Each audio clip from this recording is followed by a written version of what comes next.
с вами, вы упомянули паспортизацию, которая проводилась в горах. На какой стадии эту вот работу вы провели? Получилось ли у вас провести ее полностью объем, или у вас где-то она прекратилась? Значит, на тот период, пока я занимался этим делом, нам удалось, по-моему, перескочить цифру 1200 памятников, если мне память не изменяет, на тот период. Я сейчас не знаю состояние вот этих памятников, их количество и так далее, но я точно помню, что где-то 1240 цифру мы преодолели тогда. Это паспортизация объектов, имеется исторического культурного наследия каждого объекта. Это вы делали фотофиксацию, описание? Обязательно, да. Мы готовились войти в ЮНЕСКО, потому что... почему я эту цифру запомнил? Потому что тогда Камбоджи удалось с 400 памятниками войти в ЮНЕСКо и получить около $500 000. Да? Там определенная сумма, которая выдается для поддержания объектов культурного наследия, те, которые в ЮНЕСКО входят. Затем, через пару лет, там же в Камбоджи было выделено более $500 000 уже на реставрацию. Это уже после того, как подготовятся документы, необходимо направляется, они смотрят, что эти памятники надо сохранить для будущего потомков. Но вот у нас на какой стадии вот закончились эти работы? Вот как я понял, у нас мы в ЮНЕСКО у нас объекты не попали. Вы знаете, опять вот чехарда со сменой руководителей, ведомств, взаимоотношений. Дело в том, что это сам участок, о котором мы говорим, я имею в виду Горную Ингушетию, осложнен тем, что нужно учитывать то, что это не просто зона, а охраняемая зона, интересы страны, республики. Приграничная зона. Да, все это нужно учитывать в полном объеме. Поэтому там возникают некоторые вопросы. А вот паспортизация, которую сделали, вы направляли копии в какие-то учреждения? Да я не успел это сделать. Меня перевели на другую работу. А кто продолжил вашу работу? Ну, сейчас комитет, да, получается? Ну, я не имею не комитет, а вот те службы, которые проводят охрана культурного наследия, которые занимаются. Но в итоге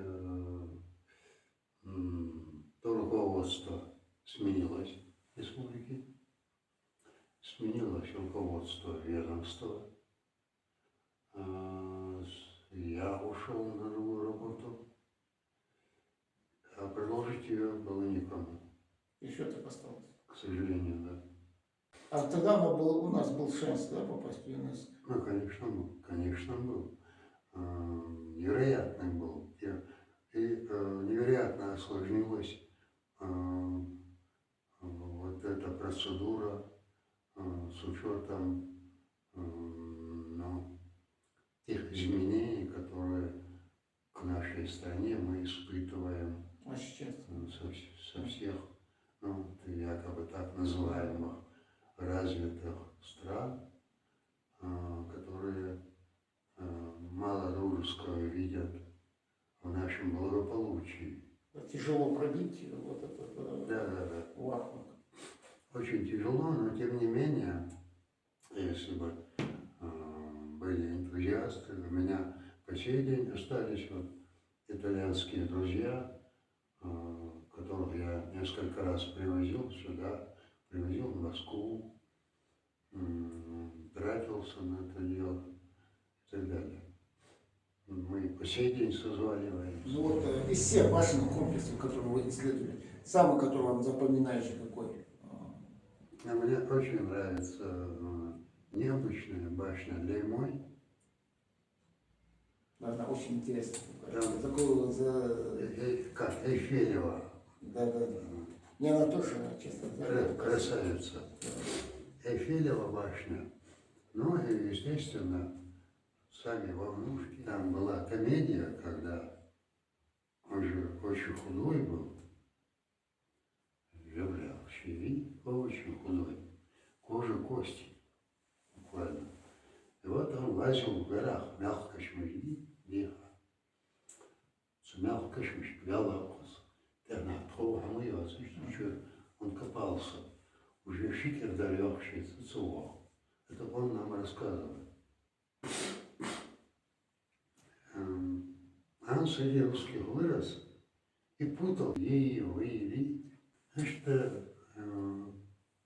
так. Этот был, ну, естественно, без майки. Являл, чего садутся.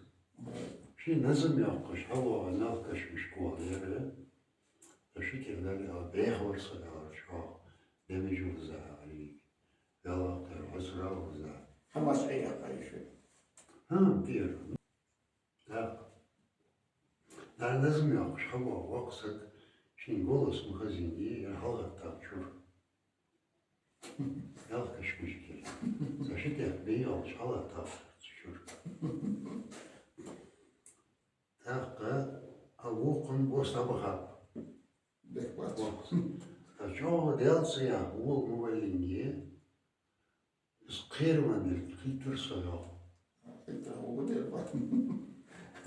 Так, кермле, типа, фудеял я, му, сами атку, хаса, окончания. Жабря, леса.